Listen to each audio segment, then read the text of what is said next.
러시아의 이 수필가이자 이 역사였던 알렉산더 솔체니친이라는 사람이 있는데, 이분은 어렸을 때 러시아가 공산화되기 전에 어린 시절을 보내다가 갑작스럽게 이 러시아 혁명으로 나라가 공산화되는 장면을 아주 어릴 때 목격했습니다. 그때에 그 어른들이 그의 귀에 대고 이 한 말이 그가 세월이 50여 년의 세월이 흘렀을 때에도 잊혀지지 않는다라고 이야기해요. 어떤 말을 했냐면, 이 사람들이 하나님의 은혜를 잊어버린 것이 문제다, 이것이 우리가 이런 재앙을 당하는 이유다 라는 이 말을 반복적으로 그의 부모님과 어른들이 그의 귀에 대고 말하는 것을, 그때 당시에는 이 말을 그냥 대수롭지 않게 생각했는데, 그가 성장하고 글을 쓰면서 역사자가 되고 어렸을 때 들었던 그 말을 기억하면서 공부를 하기 시작했대요. 그러면서 수백 권의 책을 읽고 수십 권의 책을 기록하고, 우리나라 러시아가 망하게 되어서 공산화가 되었는지 여러 이유를 분석했지만, 정말 그의 부모님과 어른들이 한 말, 그 말 그대로 사람들이 하나님의 은혜를 잊어버렸기 때문이라는 이 이유 외에는 다른 이유를 발견할 수가 없었다고 그의 기록에서, 그의 글에서 그렇게 말하고 있는 글을 읽은 적이 있습니다. 하나님의 은혜를 잊어버렸기 때문에 죄악이 발생했고, 그리고 은혜를 잊어버린 결과가 그 삶의 고통과 역경으로 다가왔고 큰 환난을 경험했음을 이 역사의 한 축의 역사가가 글로서 기록했어요. 이것이 비단 현 시대의 이야기만 아니겠습니까? 성경 속에 우리가 글로 읽는 이 3000년 전에 이스라엘 백성들의 이 모습도 똑같은 것 같아요. 하나님께서 그들에게 은혜를 주셨고, 그리고 한없는 복을 주셨고, 그들의 이성과 상식으로는 납득되지 않는 그런 상황 속에서 놀라운 구원을 그들에게 행하여 줬음에도 불구하고, 이스라엘 백성들이 그 하나님의 은혜를 잊어버리는 그 순간에, 그때부터 죄악이 시작되었고, 그리고 고통과 고난이 연속적으로 다가왔음을 이 하나님의 말씀은 우리들에게 이야기해 주고 있어요. 그래서 계속해서 성경에서는 기억하라, 기억하라 라고 말하면서 절대로 하나님 주신 그 은혜를 잊지 말라라는 말을 반복적으로 기록하고 우리들에게 전해주고 있는 것을 보게 됩니다. 사랑하는 인동교회 성도 여러분, 하나님께서 우리의 전 인생 가운데 많은 은혜를 부어 주셨습니다. 우리가 그 은혜를 절대로 잊어버려서는 안 될 것입니다. 그 은혜를 잊어버리는 그 순간에 우리에게 죄악이 다가올 것이고 재앙이 다가올 것이 분명한 것 같습니다. 그러므로 성도는 주신 은혜를 잊지 않기 위해서 반복적으로 하나님의 말씀을 듣고 읽고 묵상하는 가운데 그 은혜를 붙잡고 살아갈 때에 구약 백성들에게 하나님께서 그 약속의 말씀대로 복을 주셨듯이 우리 또한 그 은혜를 잊지 않고 살아간다면 반드시 우리에게 하나님께서 주신 그 약속된 복을 우리에게 내려주실 줄 믿습니다. 여러분, 이 하나님께서는 이스라엘 백성들에게 이 출애굽 과정에서 그들을 가나안 땅으로 인도할 것이다 라고 말씀해 주셨고, 그리고 그들에게 복을 내려주실 것이다 라는 이 말씀을 반복적으로 해 주셨습니다. 그리고 광야 생활을 하는 가운데도 이와 같은 말씀을 하시는 중에 가나안 땅에 들어갔을 때에 그들이 반드시 해야 될 일과 하지 말아야 될 하나님의 명령을 그들에게 율법으로서 말씀으로 전해주고 있는 것을 보게 됩니다. 여러분, 이스라엘 백성들이 가나안 땅에 들어가서 반드시 해야 될 일이 있어요. 그것은 무엇이냐면, 그 땅에 들어갔을 때에 그 땅의 모든 백성들을 모두 진멸하고 죽이라는 것입니다. 그들의 터전을 불사르고 그들의 우상을 모두 불사를 것이고, 아이부터 노인까지 단 한 사람도 살아남지 못하게 그들을 모두 죽이라는 다소 잔인한 명령을 하나님께서 그들에게 해주고 있는 것을 보게 돼요. 여러분, 우리 인본주의 안에서 자라는 우리들은 하나님의 이 명령이 굉장히 잔인하게 보이고 악해 보일 수도 있는 것 같습니다. 그런데 성경 전체를 살펴본다면 하나님께서는 이미 창세기에서 아브라함과 언약을 맺을 때에 그들이 애굽에서 나와서 가나안 땅에 들어갈 것인데, 아직 가나안 땅 백성들의 죄악이 관영하지 않았기 때문에 기다릴 것을 요구해 주고 있어요. 그러니까 그 기간 동안에 하나님께서는 가나안 백성들에게 충분히 회개할 시간과 여건을 허락하여 주셨음에도 불구하고 그들은 하나님 편에 돌아서지 않은 제약된 백성으로 남았던 거예요. 또한 그들을 모두 진멸하라는 다소 넓은 의미의 신학적인 의미는 하나님께서는 이 아브라함의 씨를 통해서 온 백성들, 이 땅에 남은 모든 사람들에게 구원을 베풀기 위한 구원의 계획을 가지고 계셨습니다. 그럼에도 불구하고 이스라엘 백성들이 한 사람의 그리고 제약된 그들을 관용하고 용서해 준다면 그 제약의 뿌리가 남아서 온 인류를 구원하기 위한 하나님의 이 구원 계획이 차질을 빚게 되고 하나님을 대적하는 무리들이 더 많게 되는 상황을 맞이하게 되는 거예요. 그와 같은 사실을 이스라엘 백성들은 잘 몰랐을 수도 있고, 그리고 오늘 살아가는 우리들도 잘 몰랐을 수도 있을 것 같습니다. 그럼에도 불구하고 하나님이 하라고 한 그 명령을 준행할 때에, 모두 죽이고 진멸할 때에, 이것을 거룩함의 회복의 전쟁이라고 해서 헤렘이라고 하는데, 그 땅 가운데 하나님의 진정한 거룩함이 회복될 것을 약속해 주고 있죠. 또한 하나님께서 이스라엘 백성들에게 하지 말라고 한 명령이 있어요. 그것은 그 땅 백성들과 언약을 맺지 말고, 그들과 혼인관계를 맺지 말고, 그들이 섬기는 우상을 섬기지 말 것을 명령해 주고 있어요. 여러분 잘 생각해 봐야 돼요. 문화라고 하는 것은 높은 곳에서 낮은 곳으로 흐르는 것이 문화입니다. 그래서 월등한 문화에서 이 하등한 문화로 흐르게 돼 있어요. 이스라엘 백성들의 입장에서 한번 생각해 봅시다. 430년간 애굽에 노예로 살았던 사람들이에요. 그들이 이 인간답게 살았다, 자유롭게 살았다고 하는 것은 그저 이 광야 40년 여정길일 것입니다. 그런데 가나안 땅의 백성들은 그때 이미 철기 문화를 받아들였어요. 부족 국가에서 초기 분권형 왕조로 세워진 나라였고 국가의 틀을 갖춘 나라였어요. 그러니까 성경적으로 우리는 이스라엘 백성들이 뛰어난 민족이라고 생각하지만 그 시대에는 이스라엘 백성들은 미개인에 불과했어요. 그리할 때 가나안의 이 월등한 문화를 접할 때에 당연히 그들을 섬기며 따라갈 것이고, 진짜 의지하고 붙잡아야 될 그 하나님을 믿는 믿음이 그들의 이 문화 속에 희석되어서, 그리고 하나님을 멀리하고 그들에게 약속된 놀라운 하나님의 구원의 복을 잊어버릴 것을 염려하여서 하나님께서는 그들의 문화를 본받지 말고 따르지 말 것을 명령해 주고 있어요. 우리가 자라던 시대는 어떻습니까, 여러분? 교회의 문화가 세상의 문화보다 훨씬 더 앞서가던 시대를 우리는 살아갔습니다. 기타를 치건 악기를 치건 문학의 밤을 하건 무엇을 하건 교회가 세상의 문화보다 월등히 앞서서 세상의 교회를 쫓아오는 시대에 우리는 자랐습니다. 지금의 시대는 어때요, 여러분? 이와 반대되지요. 세상의 문화가 교회의 문화보다 월등해요. 그래서 세상의 방식을 교회에 많이 가져오고 쫓아가기도 합니다. 굉장히 주의해야 될 부분인데, 그러한 가운데 우리가 하나님을 믿고 의지해야 될 그 여호와 신앙, 예수 그리스도를 믿는 이 구원의 신앙이 희석되고 변질될 수도 있음을 성경이 오늘을 살아가는 우리들에게도 엄중하게 경고해 주고 있음을 이야기해 주고 있습니다. 여러분, 그러한 가운데 이미 이스라엘 백성들은 우리가 읽지는 않았지만 1장에서 하나님께서 그들에게 이 명령한 해야 될 것과 하지 말아야 될 것을 어기고 있는 장면들이 1장에 등장해요. 모두 죽여야 되는데 죽이지 않아요. 그리고 그 땅 민족과 교류하면서 혼인관계를 맺고 그들의 우상을 쫓아가는 이 문화적인 희석 상황과 여호와 신앙을 잊어버리는 그런 비참한 상황이 이 사사기 1장에서부터 시작되고 있는 것을 보게 됩니다.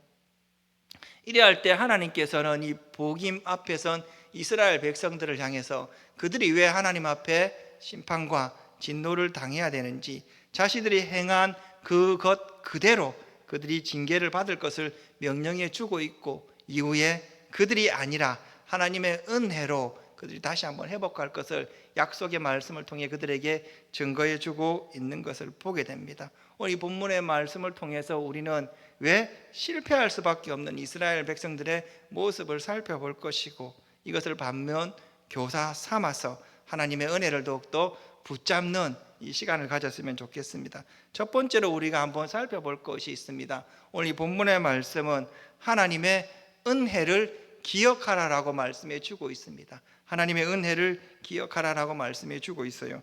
이 영국에 사는 니키 페그램이라는 여인은 2014년 10월 15일에 이 병원 앞에서 갑자기 넘어졌어요. 뒤통수가 이 보도블록 바닥에 꽁 찍히는 사건 사고를 당합니다. 단순한 뇌진탕이 아니라 그녀는 이 전향성 기억 상실증이라는 질병을 앓게 돼요. 그래서 과거의 기억도 잊어버리고, 그녀가 갖고 있던 그 기억도 잊어버리고, 가지고 있는 것은 현실을 살아가는 오늘의 기억만을 가지고 살아가는 거예요.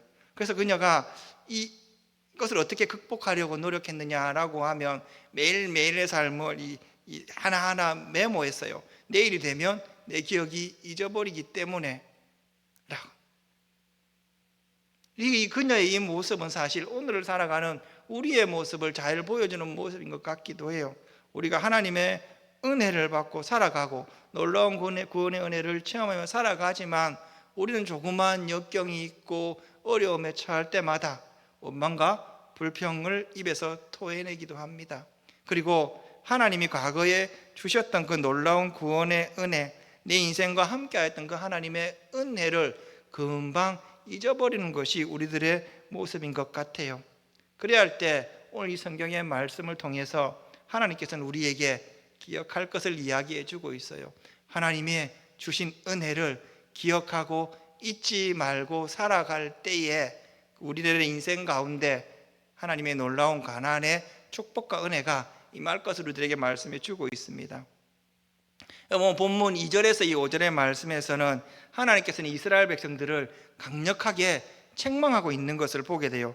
어떤 내용을 책망하느냐라고 할 때에 가나안 백성들과 언약하지 말라라는 그 명령을 그들이 어겨서 가나안 백성들과 언약을 맺었고, 그들이 섬기는 신을 따르지 말라라고 했는데 그들은 우상숭배를 받아들였고, 모두 죽여서 그 씨를 말리고 이 거룩한 전쟁에 그 표대를 꽂으라는 하나님의 그 명령을 지키지 않는 가운데 일부를 살려들여서 그들을 노예로 종으로 삼으며 살아가고 있는 모습을 볼 때에 그들의 이 불순종의 결과로 인해서 그들이 심판을 당할 것이고 고통과 고난을 당할 것을 말씀해 주고 있습니다. 그들이 그토록 아끼며 따랐던 그 백성들이 오히려 그들의 옆구리에 가시가 될 것이고, 가나안 우상으로 말미암아 여호와 신앙을 잊어버림으로 말미암아 그들은 하나님 주신 그 약속된 복을 잊게 되고 하나님 백성이 아니라 이방인이기 때문에 징계를 받고 심판을 받을 것을 명령해 주고 있는 것을 보게 돼요. 그런데 여러분, 오늘 본문 1절의 이 말씀을 보시면 그들의 이 불순종의 이 근본적인 원인을, 사실은 그들의 이 불순종보다는 하나님의 은혜를 잊어버린 결과였음을 성경은 말씀해 주고 있습니다. 1절의 말씀을 보시면, 여러분 2장 1절의 말씀을 보시면 여호와의 사자가 길갈에서부터 복임으로 올라와 말하되 라고 말씀하시면서 너희 조상들이 맹세한 땅으로 들어가게 하였다라고 이야기해 주고 있어요. 그 조상이란 누구겠습니까? 아브라함이지요. 그 아브라함과 후손들에게 그 맺은 그 언약 그대로 약속의 땅 가나안으로 들어가게 해 주셨고, 그리고 그들과 언약을 맺으셨고 그들에게 놀라운 복을 주시겠다라고 말씀해 주었습니다. 여러분, 이 말씀이 그냥 언약을 맺었다라는 이 말씀, 그냥 문자적으로 지겨운 이야기일 수도 있는데 이게 자세히 살펴보면 굉장한 이야기예요. 한번 생각해 봅시다. 한 민족과 한 나라가 정체성을 잊어버리고 한 나라의 노예로 살아갈 때에 이 430년이라는 이 기간 동안의 노예 생활을 했다라고 하면은 그 자기 나라 언어, 문화, 종교 이 모든 것을 당연히 잊어버리고 소멸돼야 될 것이 정상 아니겠습니까? 이것이 우리나라는 일본에 36년, 정확하게는 34년 10개월 동안 식민지 생활을 했는데 사실 그 잔재가 아직까지 남아 있어요. 좀 헷갈릴 때가 있어요. 이 누가 물어보면은 스매끼리 좀 가져와라 라고 이야기하면 이게 한참 생각이 돼. 이 스매끼리가 뭐지? 일본의 이 용어들이 사실은 아직까지 우리나라의 깊이 그 잔재가 남아있는 것이 현실인 것 같습니다. 그런데 여러분, 430년 동안 노예 생활을 했던 그들을 하나님께서 정권적으로 구원해 주신 거예요. 아무런 희망도 없고 능력도 없는 그들을 구원해 주셨을 뿐만 아니라 그들이 애굽에서 하나님께서 그들을 구원할 때 맨몸으로 나온 것이 아니라 애굽 땅에서 그들이 충분히 강야 생활할 수 있을 만큼 음금과 가축과 재물을 노예께서 나오는 축복을 하나님께서 그들에게 전해 주었어요. 그런데 여러분, 하나님의 약속이 막상 이루어지고 나서 그들은 이 하나님의 구원의 은혜를 깡그리 잊어버리고 가나안 땅에 들어갔을 때에 하나님께서 싫어하시는 악한 일을 행했다라고 말하고 은혜를 잊어버렸다라고 말씀해요. 그런데 은혜를 잊어버렸다라고 하는 이 말이 문자적으로 기억에서 사라졌다는 말은 아닌 것 같아요. 그들은 이 하나님의 은혜를 알고 있었어요. 그리고 그것을 가슴 깊이 각인하고 있었어요. 문제는 알고 있는 것을 순종하지 않았던 거예요. 여러분이 알고 있는 것하고 알고 있는 것을 행하는 것하고는 큰 차이가 있어요. 우리가 알고 있는 하나님을 알고 있다고 해서 그 사람이 믿음이 있다라고 생각하면 안 되는 거예요. 왜냐하면 마귀도 예수 그리스도가 구원자이시고 하나님을 알고 있거든요. 그런데 여러분, 하나님을 알고 있지만 사단이 행하는 것은 하나님이 원하는 방향으로 행하는 것이 아니라 이 하나님의 일을 끊임없이 방해하는 일을 하고 있는 것이지요. 우리가 예수 그리스도를 믿고 구원받은 백성인 것을 우리 자신은 믿고 있습니다. 그리고 말씀에 대한 충분한 지식도 갖고 있습니다. 우리의 이 신앙이 여기에 멈춘다면 비약이 좀 심한가요? 우리의 믿음이 없을 수도 있고 하나님 기뻐하시는 그 일을 행하지 않기 때문에 사단에 속하는 인생을 살아갈 수도 있는 거예요. 지금 이스라엘 백성들의 이 영적 상황이 이와 같은 비참한 지경에 이르렀음을 성경은 말씀해 주고 있는 것입니다.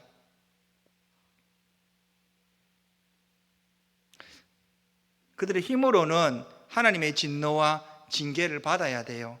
당연히 심판을 받아야 돼요. 그런데 오늘 본문에서 하나님께서는 그들에게 오히려 구원의 말씀을 전하고 있는 것을 보게 돼요. 1절을 다시 한번 보시면 이렇게 기록합니다. 내가 너희와 함께한 언약을 영원히 어기지 아니하리니 라고 말해요. 어기지 아니하였다, 어기지 아니할 것이다가 아니라 이 말씀은 현재 진행형으로 되어 있어서 그들과 맺은 그 언약을 과거에도 지켰고 지금도 지키고 있고 앞으로도 지킬 것이다. 그들의 실패, 불순종과는 상관없이 하나님께서는 이스라엘 백성과 맺은 그 언약을 반드시 이루어 줄 것을 약속하여 주시고 있는 것을 보게 돼요. 그렇기 때문에 성도가 실패한다고 범죄한다고 낙심해서는 안 되는 거예요. 하나님께서는 그 고난하는 백성들에게 회개의 영을 부어주시고 하나님 앞에 전심으로 나와서 용서를 구할 때에 하나님께서 그들을 용서해 주시고 그들에게 다시 한번 하나님의 언약 백성으로 살아갈 수 있는 길을 열어주시기 때문입니다. 사랑하는 성도 여러분, 우리가 하나님께서 우리에게 주시는 그 은혜를 절대로 잊어버려서는 안 될 것입니다. 그 은혜를 잊는 순간에 잠깐 하나님과 떨어져서 평안하게 살아가고 행복하게 살아가고 내 편에 유익이 되는 것처럼 보이지만 금방 얼마 지나지 않아서 하나님의 말씀에 불순종한 그것이 내 옆구리에 가시로 다가올 것이고 기쁨이 아닌 이 복임의 눈물로 우리에게 다가올 수도 있다는 것을 꼭 기억하시길 바랍니다. 그러므로 우리 모두가 우리에게 주신 그 하나님의 은혜의 말씀을 붙잡을 때에 하나님께서 이스라엘 백성들에게 이 가나안 땅에서 주시고자 한 이른 비와 늦은 비의 놀라운 축복을 하나님의 은혜를 붙잡으로 말미암아 모두 경험하는 우리 인동교회 성도들 되기를 주님의 이름으로 축원합니다. 두 번째로 우리가 살펴볼 것이 있어요. 삶으로 드리지 않는 예배는 그 끝에는 눈물밖에 없음을 성경은 이야기해 주고 있어요. 사전의 말씀을 보시면 이렇게 기록되어 있습니다. 여호와의 사자가 이스라엘 모든 자손에게 이 말씀을 이르매 백성이 소리 높여 운지라 라고 기록하고 있어요. 여호와의 사자가 이스라엘 백성들을 향하여 앞으로 그들이 겪게 될 이 불순종의 열매를, 그 결과를 이야기해 주고 있어요. 그들이 붙잡고 부리고 있던 노예들이 오히려 그들의 주인이 될 것이고, 그들이 믿고 있는 하나님을 향한 그 믿음이 우상으로 바뀌게 되어 하나님께서 이방인들에게 퍼부을 그 진노가 언약 백성인 이스라엘 백성들에게 고스란히 퍼질 것을 이야기해 주고 있습니다. 하나님을 바로 믿을 때에 이 가나안 땅에 이른 비와 늦은 비의 그 축복을 주시겠다는 그 약속이 오히려 그 가뭄과 갈함과 고통과 고난으로 그들에게 다가올 것을 명령해 주고 있는 것을 보게 됩니다. 그런데 이 하나님의 이 사자의 이 진노와 이 징계의 말씀에 반응해서 이스라엘 백성들은 그곳에서 눈물을 흘리며 회개하며 하나님 앞에 단을 쌓고 있는 것을 보게 됩니다. 눈물을 흘리며 회개하고 그곳에서 진정으로 하나님 앞에 예배하고 있는 것을 보게 돼요. 그곳의 이름을 복임이라고 말하는데 통곡, 눈물이라는 뜻으로 다시는 하나님 앞에 이런 불신앙적인 그 모습, 이 악함을 행하지 아니하고 하나님 앞에 올바른 믿음으로 단을 쌓고, 그리고 믿음의 이 순종을 통해서 하나님의 영광을 드리겠다는 그 약속의 표징을 이 복임에서 하나님 앞에 제사를 드리며 약속하고 있는 것을 보게 돼요. 여러분, 어떤 사람이든 어떤 단체든 어떤 국가이든 하나님 앞에 순전한 길을 갔으면 좋겠지만, 곧바로 하나님 앞에 순전한 길을 가는 사람이나 단체나 나라가 얼마나 되겠습니까? 모두가 실수하고 죄를 짓고 잠시 잠깐 그 믿음의 대로를 이탈하는 것이 연약한 인간, 세상, 사람들, 교회, 국가의 모습인 것이 분명한 것 같습니다. 그럼에도 불구하고 하나님께서는 예수 그리스도의 이름으로 나와 회개하는 자, 회개하는 그곳 하나님께서 용서해 주시고 회복을 명하여 주신다는 것을 성경이 분명히 우리들에게 말씀해 주고 있어요. 그러한 관점에서 이 오늘 본문의 말씀 속에 이스라엘 백성들의 모습을 본다면 어때요? 하나님의 권면의 말씀, 징계의 말씀을 들었을 때 그들은 곧바로 하나님 앞에 통곡하고 단을 쌓고 눈물을 흘리면서 회개하는 장면을 보게 됩니다. 그 모습만 본다면 그들의 이 회개는 하나님의 의의 기준에 흡족한 모습이었죠. 당연히 용서함 받고 하나님의 복을 받을 만한 신앙의 행위를 그들은 분명히 하고 있는 것을 보게 돼요. 다시 과거의 잘못으로 돌아가지 아니하고 하나님 앞에 예배 드리겠다는 그 모습은 하나님 보시기에도 흠잡을 데 없는 모습이 분명한 것 같습니다. 그리고 이러한 모습은 하나님의 제사함의 근거가 될 것도 같아요.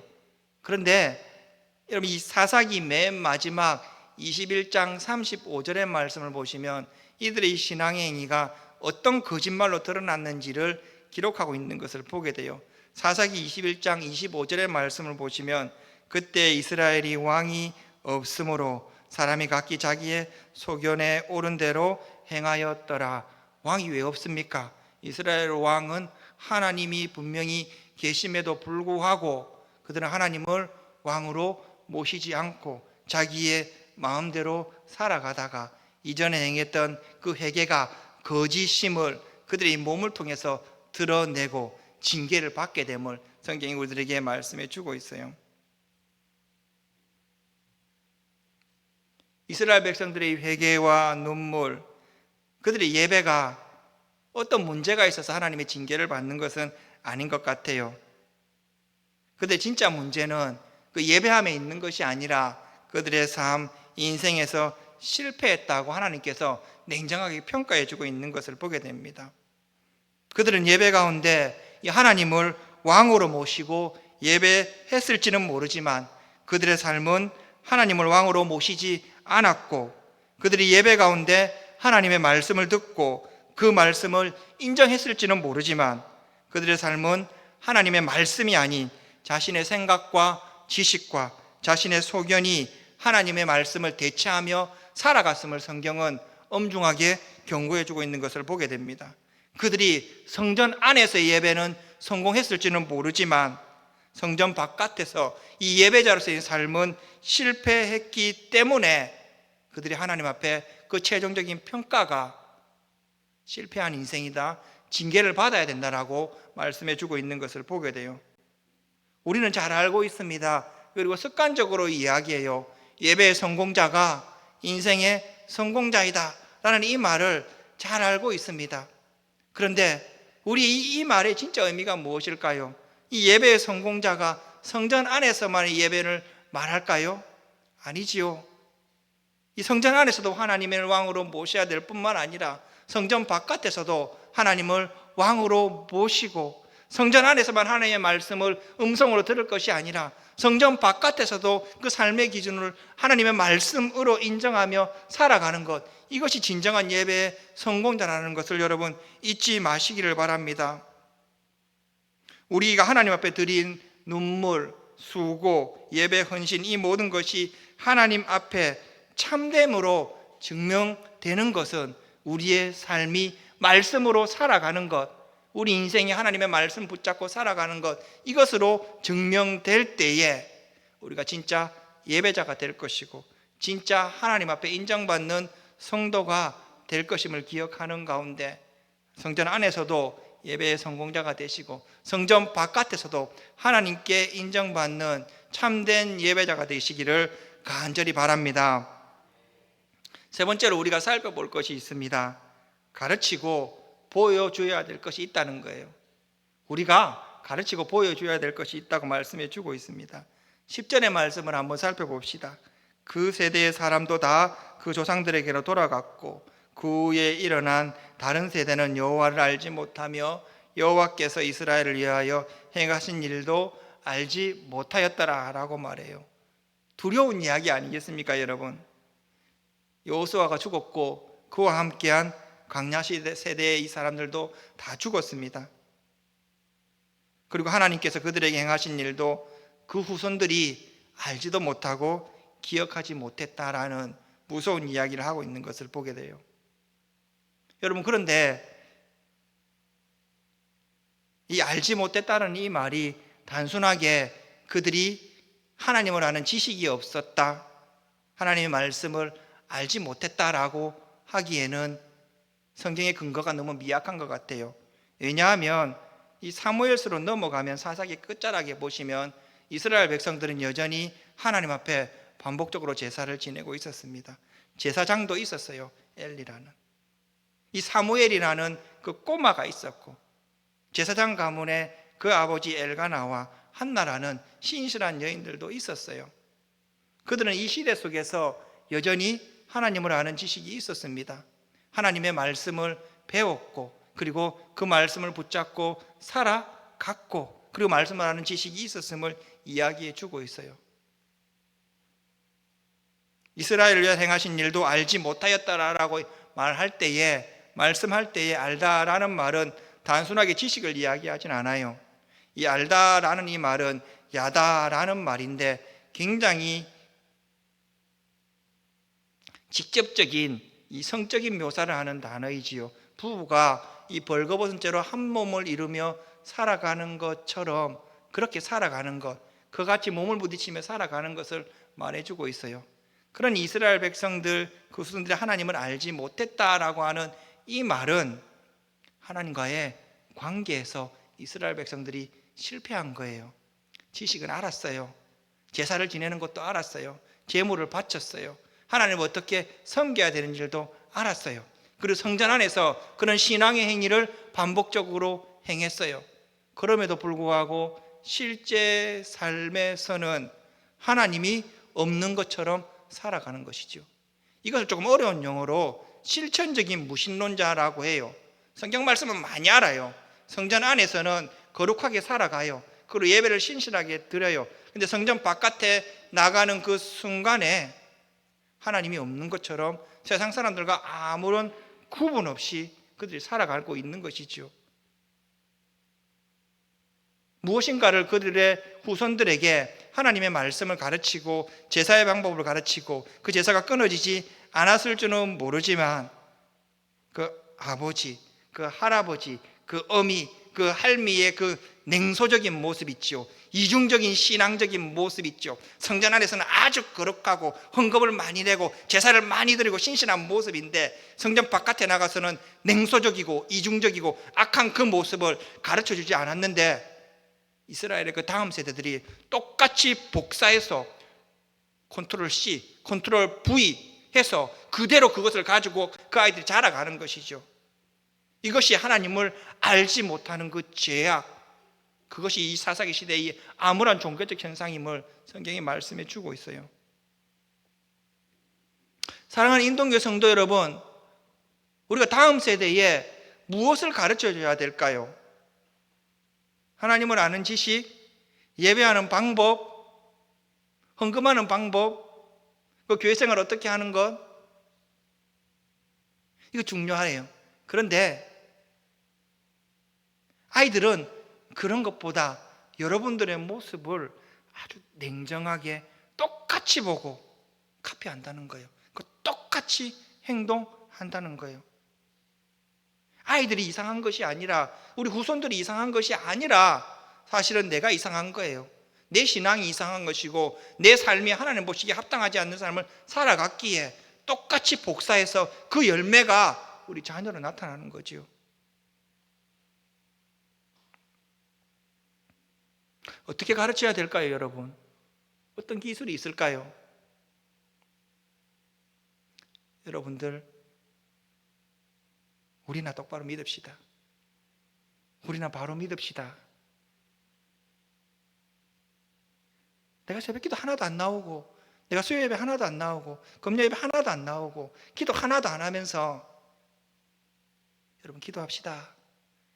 예배에 나옵시다. 말은 맞잖아요. 말은 맞잖아. 말이 틀립니까? 성경에 있는 이야기인데. 근데 그 말을 듣고 받아들이는 사람은 어떨까요? 예, 알겠습니다 라고 말하지만 그 사람의 행위를 복사해서 그대로 가는 거예요. 아, 저렇게 해도 되는구나.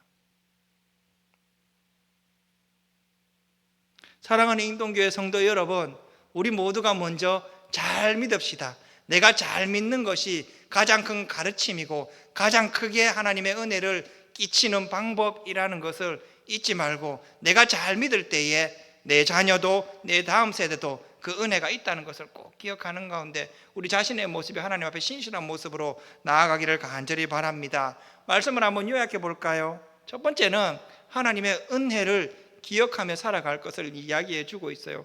하나님의 은혜를 잊어버릴 때에 그때부터 우리의 불행이 시작되고 우리의 실패가 시작됩니다. 반대로 얘기해 볼까요? 하나님의 은혜를 붙잡고 살아갈 때에 그 은혜가 우리의 삶에 진짜 열매를 맺게 하여 주시고 가나안의 늦은 비와 이른 비를 우리에게 하나님께서 더하여 주실 것을 약속해 주고 있습니다. 여러분, 이스라엘 백성들이 가나안 땅에 들어갈 때에 그 땅이 젖과 꿀이 흐르는 땅이었을까요?